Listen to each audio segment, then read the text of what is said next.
This is the In Focus podcast from The Hindu.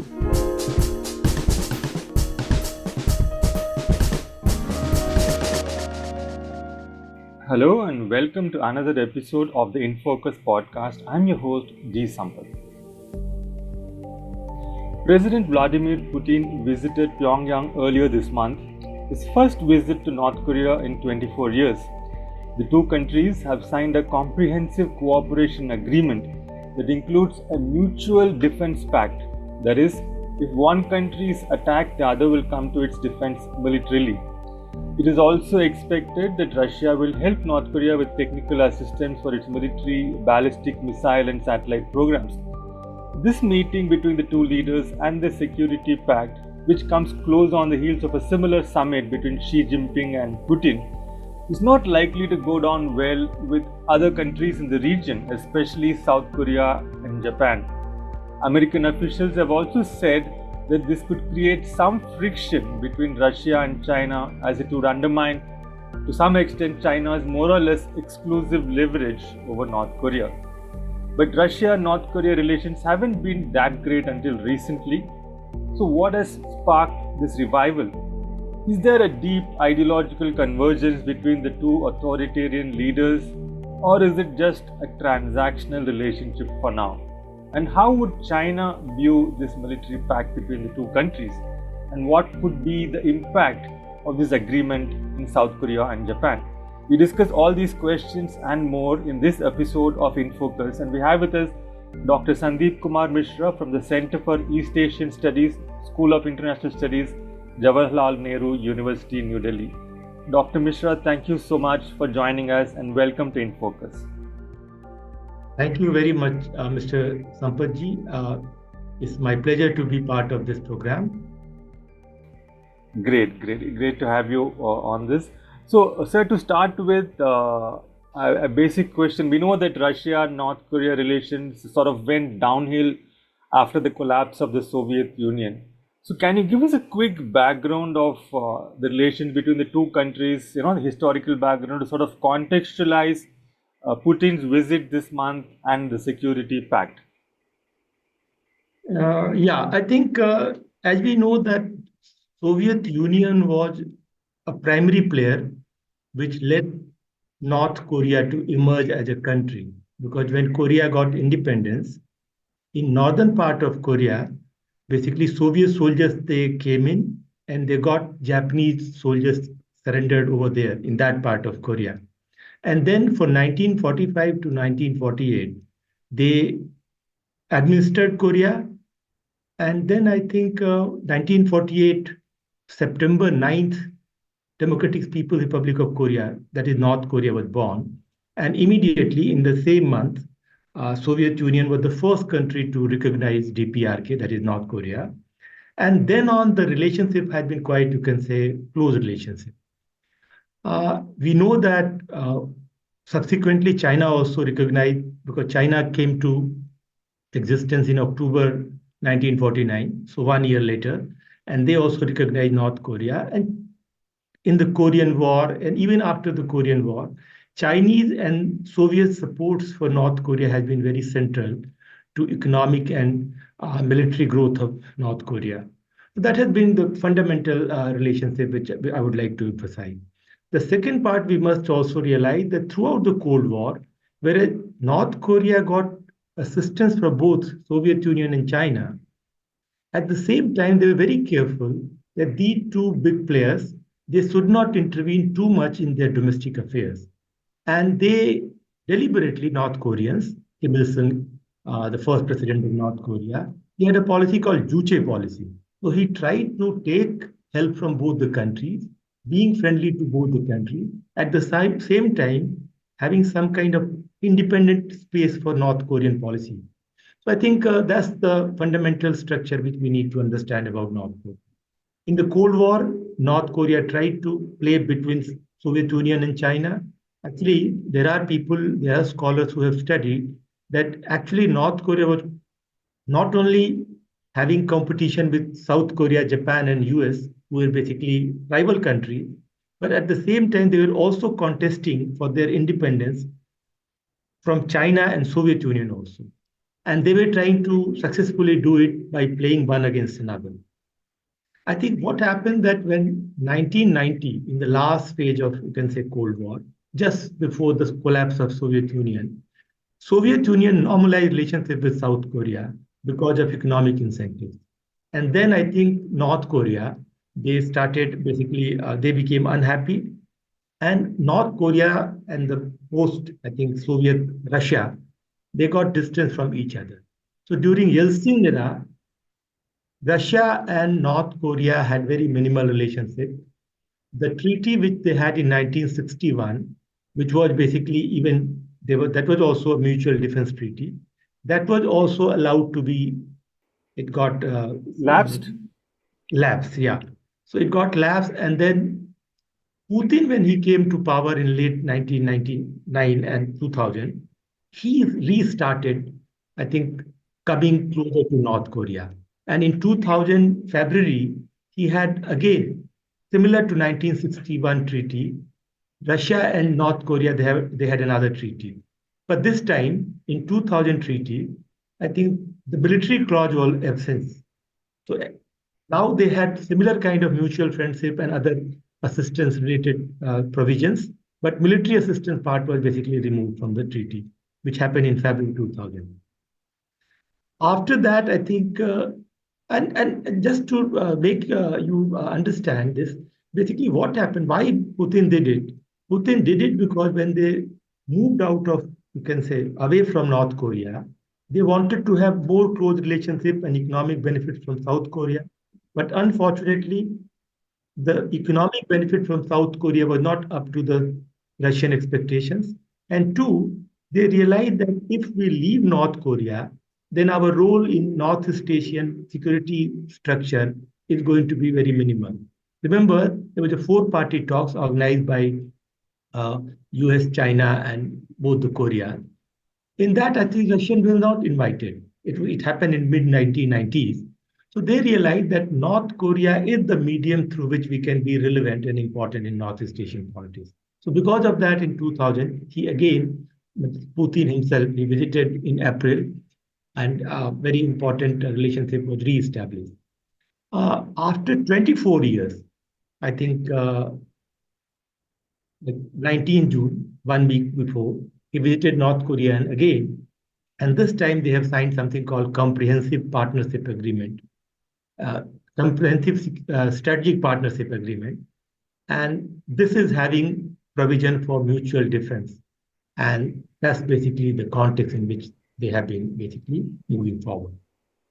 Right. So the mutual defense understanding, which was there in the 1961 agreement, lapsed after the collapse of the Soviet Union. And then when Putin came on the scene in 2000, they had an agreement, but that did not have the military assistance element to it. And now this agreement finally brings the military pact back into the whole agreement. Is that correct? Yes, that's correct.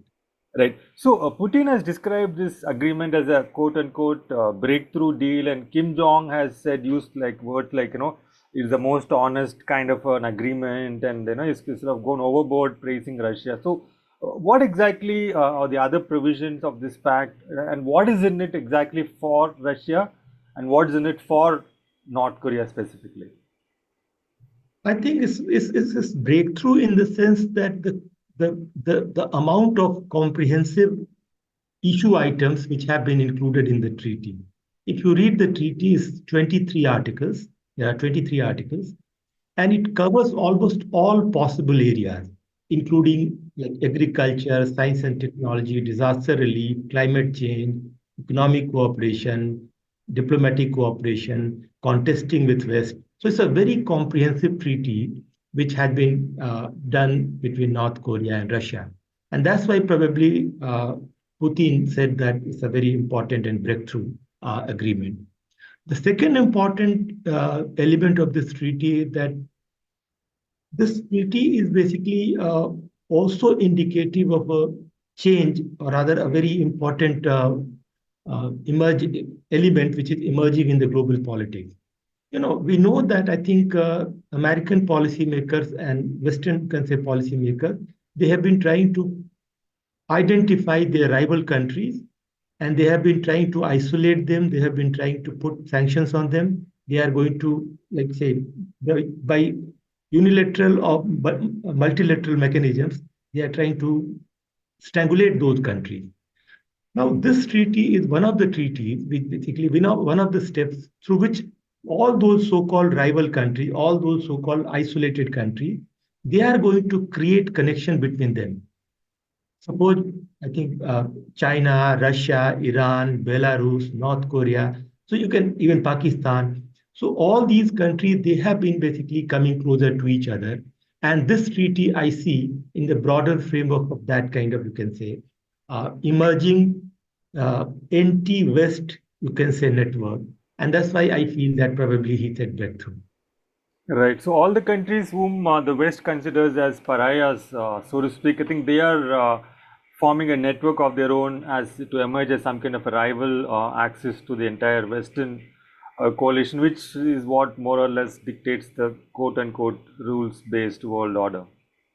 That's true. That's true. And that's what I'm saying, that in case of, usually the a better strategy could be that you try to minimize the numbers of your rivals. Even if you have disagreement with some countries, you need to engage with them, try to placate them, try to bring some kind of reform, some kind of change, some kind of adjustment in their policy.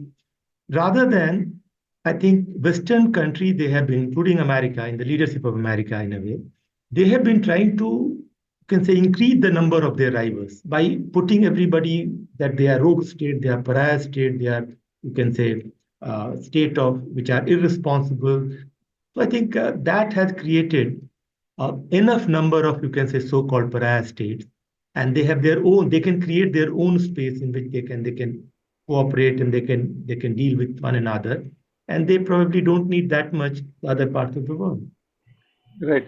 Dr. Mishra, some Western analysts, when they were reacting to this agreement, military pact between North Korea and Russia, they have said that unlike, say, the US's alliance with its allies, which they all have shared democratic values, they've got institutions of law and order, some element of transparency, etc. So they claim that the Western alliance is based on shared values, whereas Russia's alliance with North Korea is essentially a transactional alliance. It's just two authoritarian leaders who have some interest in getting something out of each other. So it's inherently more unstable, therefore, compared to a Western alliance, which is value based.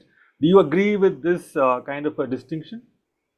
I think partly we may agree with this idea that yes, I think the American alliance system is basically much more value based. But all these countries which are challenging American alliance system or American value system, what they have been, they have also a common agenda, and that is basically a rule based order, a value, so-called democratic value based order, which is basically imposed by certain countries of Western Hemisphere. So our idea is, our value is that we are going to contest this order. We are going to create some kind of alternate order in which our interests are going to be served. I think they have also a common objective, common, you can say, framework, and that's one. Two, that actually, it's all right that value-based and other, you can say, important ideological-based orders, they are more stable. But I think within the so-called democratic country, you can see that country, they have been competing and contesting with each other because of their national interest. So national interest is also very important in basically conduct of any country.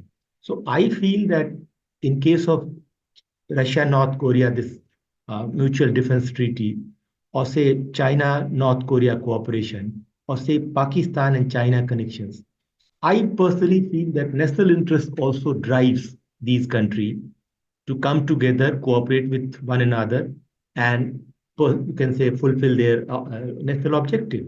So, in that sense, I will say that partly it may be true that this alliance may not be that stable, but I don't think that is going to be such a big difference. I think Dr. this. Mishra, just sorry to interrupt. Speaking of shared values, whether they are there on this side of the divide, so to speak, both Xi Jinping and Putin, and I think now Kim Jong, they've all been speaking about something called a multipolar world being what they are interested in. Would that qualify as a shared value of all these countries who are outside the Western umbrella? Where the West seems, they're projecting as if the West is not interested in a multipolar world, but a unipolar kind of an order where the US is the big, what should I say, controller of the world order, so to speak. But these guys are saying we are the multipolar kind of folks, and that is our shared this thing. Do you think that's just for public consumption, or do you think they have something really going on with this multipolarity? Actually, I think you are quite right. That's the normal state behavior. I have seen that most of the country, when they want to oppose any one country's dominance or two countries' dominance in international order, they support multipolar region, multipolar world. And when they become very powerful, they gain power. They try to become the sole power in the order. So take example of China. China wants a multipolar world, but a unipolar Asia in which, like say, China is going to be the dominant player. So that kind of rhetorics are there, but basically that kind of force of state behavior is there. So I think that's so. Right now, all the countries, they are not satisfied with Western order, which is dominated by, which is basically decided by largely United States. So they want to oppose that, and that's why they are saying that multipolar order we want, multipolar world we want. But I think, suppose in case in future China becomes more important, more powerful, then they may try to have a unipolar world in their part of the world at least. So I think, yes, those ideas are important, but I will try to fundamentally focus on their national interest. Right now, their national interest, which is basically challenged, which is being curtailed, which is being, you can say, diminished by the so-called Western order, America-led order, and that's why they want to oppose that order together. Right. But that's a very good point you made about China, speaking of a multipolar global order, but they want a unipolar Asia. I think that sort of points to this entire aspect about national interest we've been talking about. Now, American officials reacting to this military pact, Dr. Mishra, they have said that China is not going to like this pact at all because it will, to some extent, undercut China's leverage over both Russia and North Korea. I mean, for instance, there have been reports that North Korea has been supplying weapons to Russia for the Ukraine war, ammunitions, and so on. So Russia, which has been dependent on China for various kinds of supplies and so on.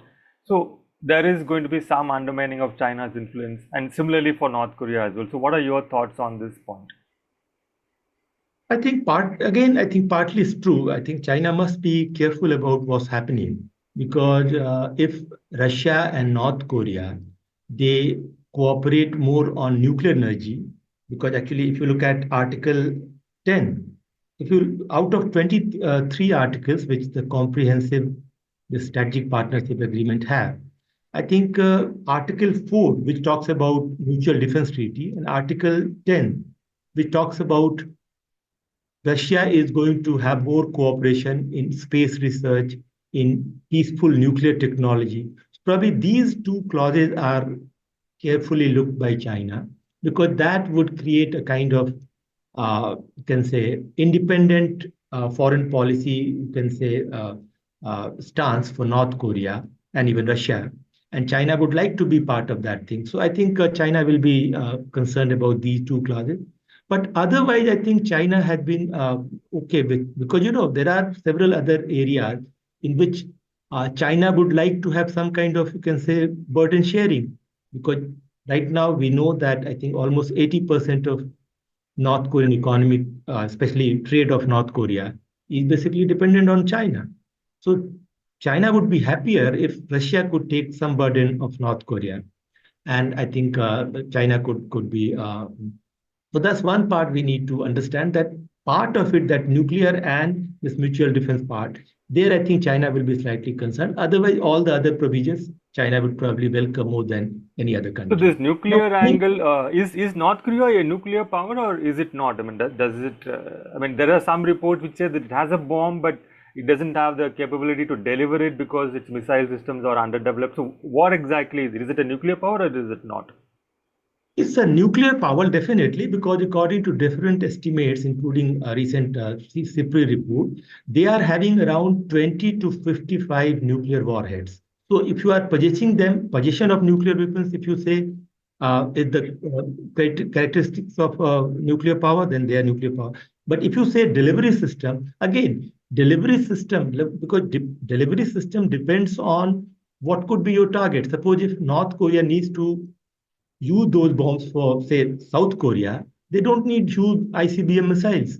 So then I think they do have delivery system. If they have to send it to Japan, which is again not more than 500 kilometers away from North Korea, again they don't need ICBMs. Having said that, even if you look at missile program of North Korea, the Hwasong 17 is probably the longest range ICBM of North Korea, which has been tested. It could go up to 13,000 kilometers. So I think definitely North Korea has capacity. We are not very sure how reliable that capacity is. There could be cases in which those capacities are over projected, but I think that would not be a very wise idea to challenge that North Korea is a nuclear power or not. North Korea is a nuclear power. They do have delivery systems, like say, depending on distance, depending on the rivals. And we need to articulate our policy as North Korea a nuclear power. So North Korea, if it has a ballistic missile with a range of 13,000 kilometers, and if it is perhaps reliable 1 out of 5 times or whatever, then it could even reach the US. Is that right? Yes, I mean, yeah. that's precisely. And I'm in South Korea right now. I'm basically visiting fellow here at GSIS Seoul National University. And here I could see that lots of people, lots of scholars, they have been arguing that this mutual defense treaty is less than an alliance. They are saying that the word which has been used, like in Korean, I can speak Korean also. So they Vanjural Modu Sudanro. So they are saying that by all possible means, North Russia and North Korea, they are going to provide military and other assistance. Now they are saying that Wanjo is basically not assistance; it means aid. So there are lots of nitty-gritty which they have been discussing. And my basic idea is that you may debate about specific words, but you need to understand the overall intent of both the countries. I think they have come closer. They have been promising military assistance to each other. They may be using a weak word, a strong word. So, but I think we need to be so similarly about missile program also of North Korea. I think we maybe scientists and defense experts may debate about whether the ICBM of North Korea, whether they have a perfect re-entry technology or not. But at the same time, as a strategic thinker, as a policymaker, or as a student of this area, we should consider that there is a huge possibility that these missiles are capable, they are real, they are effective, and accordingly, we need to have our policy options ready. Right. So what do you, I mean, it's interesting they are in Korea right now. I'm just curious to know how is this deal being received in South Korea? I mean, what are they saying? Is South Korea going to like further get into another round of an arms race here, or are they going to be just happy to be under the American defense umbrella and let things be? And also, Japan too. I'm just curious about these two countries, how they are going to respond. Yes, I think in South Korea, generally, I think there are two kinds of reactions. One, people say that, look, since North Korea is behaving like this, I think we need to further strengthen our defense capability, including going nuclear, including reintroducing tactical American nuclear weapons on Korean Peninsula, including actually going for our own nuclear weapons and other things. So that's one way. Secondly, they are also saying that we need to have more close cooperation with US and maybe with a trilateral US, Japan, and South Korea. I think first time right now in Korea, in the like Busan coastal side, they are having Freedom Age drill, which is happening right now. And I think American nuclear powered carrier Theodore Roosevelt has come here. And I think So that's one type of reaction in South Korea. So they want, because recently, I think 2 days back, South Korean officials, they said that they are going to provide more arms and ammunition and assistance to Ukraine if North Korea and Russia they behave like this. So that's one type of reaction. The other type of reaction, especially the Democratic Party and other, you can say the opposition party in South Korea, they are saying that present president of South Korea, he is not having a good North Korea policy. He is not communicating with North Korea. And in the process of coming closer to Japan and United States, he has pushed North Korea to the brink. Suppose when Ukraine crisis started, I think lots of opposition party members in South Korea, they consider that South Korea would have been away from assisting Ukraine directly. But South Korean president, not only he had been providing assistance to Ukraine, but actually he visited Ukraine during the Ukraine war period. I think these are the two types of reactions. So this now that South Korea is saying we are going to consider giving military aid to Ukraine, is that aimed towards getting closer to US to making the US happy, or is it about getting back at Russia for doing this This is pact? I think they are closer to United States already. You can say last year I think President Yoon Suk Yeol, South Korean president, he visited America and he had a Washington Declaration in which nuclear security was provided explicitly to South Korea. Then I think last year they had also Camp David, August 2023. Japanese Prime Minister, South Korean President, and American President, they met in Camp David, and they have a trilateral, you can say, declaration also. So they are already close to one another, and they have been having more trilateral military exercises, military discussions, and other things. I think this is more to do with uh, showing North Korea that, look, you make a move, we are going to have similar move. In the sense, if you are going to have military mutual defense agreement with Russia, we are going to provide more important arms and ammunition to Ukraine government. So basically, it's a kind of tit for tat policy option, and that's the posturing which South Korea is having for last 2.5 years. Right. So how do you see the implications of this pact for the Ukraine war? I mean, we know that we just spoke about South Korea giving arms to Ukraine. That is one side of it.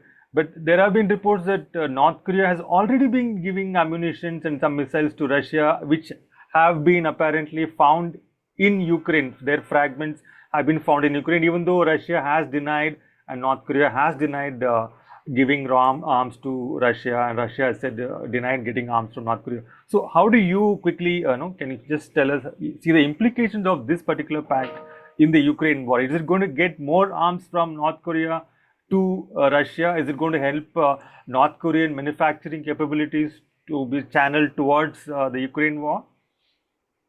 Yes, I think it's a very important point, and I think Ukraine war is going to be much more messy because of that. Because as you have already told, that North Korea had been providing. There are reports, though both countries they deny it, but there are reports that some missiles and more than 11,000 containers of munition have been sent by North Korea to Russia. There are also reports that North Korean, they call it workers. I'm not sure whether they are workers or say soldiers, but they have been actually participating. So I think lots of already support from North Korean side has been given to uh, Russia in Ukraine war.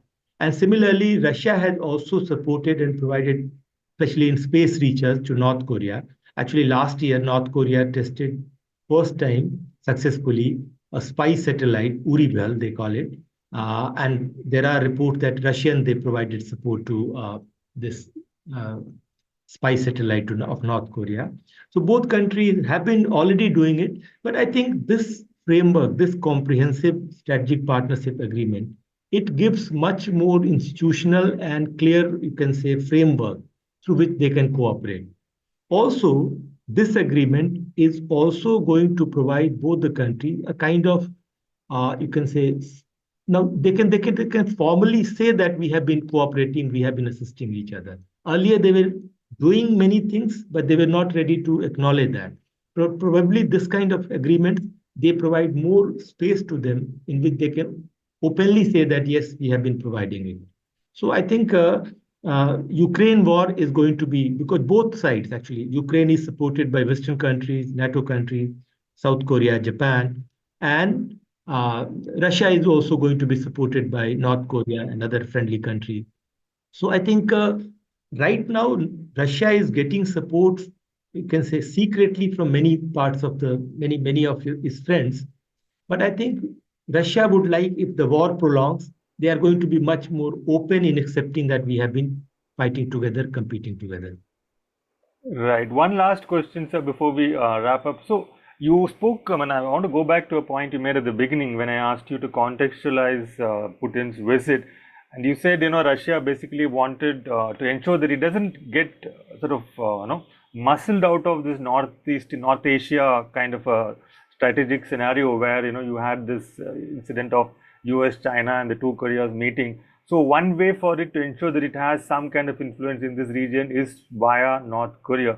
Now, does this pact, in that sense, is it likely to increase strategic instability in Asia by sort of strengthening a nuclear-enabled North Korea, and also by increasing the Western footprint in the region? Now that Russia is going to be there, I think the US's interest will also be more, and there is going to be more Western interference in this region. What are your thoughts on this?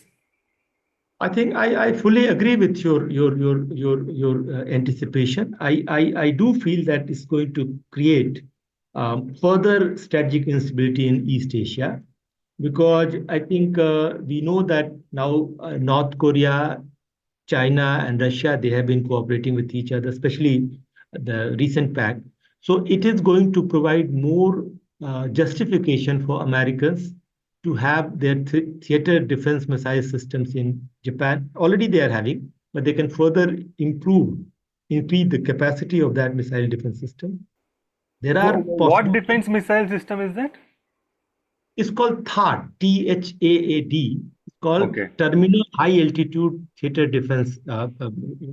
Okay. So basically, they have already installed some THAAD batteries in South Korea and Japan, and through that they are going. They are all like say 24 hours. They have been trying to have surveillance of North Korean activities, and in case North Korea fires any missiles, they try to intercept it and try to destroy it in the way, so it doesn't reach North Korea or Japan, South Korea or Japan. Does the US have nuclear warheads on Korean or Japanese soil?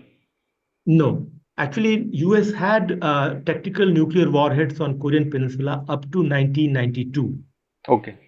58 they introduced, and 58 to 92 they had, but then I think 92, 91 they withdrew that, all those tactical nuclear weapons from the Korean Peninsula and around that part. But I'm saying that because of these kind of activity, these kind of mutual defense treaties, which happen, suppose, in Russia and North Korea, there are chances that Americans' tactical nuclear weapons are reintroduced on Korean Peninsula or in Japan, because I think if you look at nuclear challenges, I think they need to have what is called second strike abilities and all those things. So, and also, as you mentioned rightly, that Japan and South Korea, they could also try to go and become nuclear. There was a survey, I think April.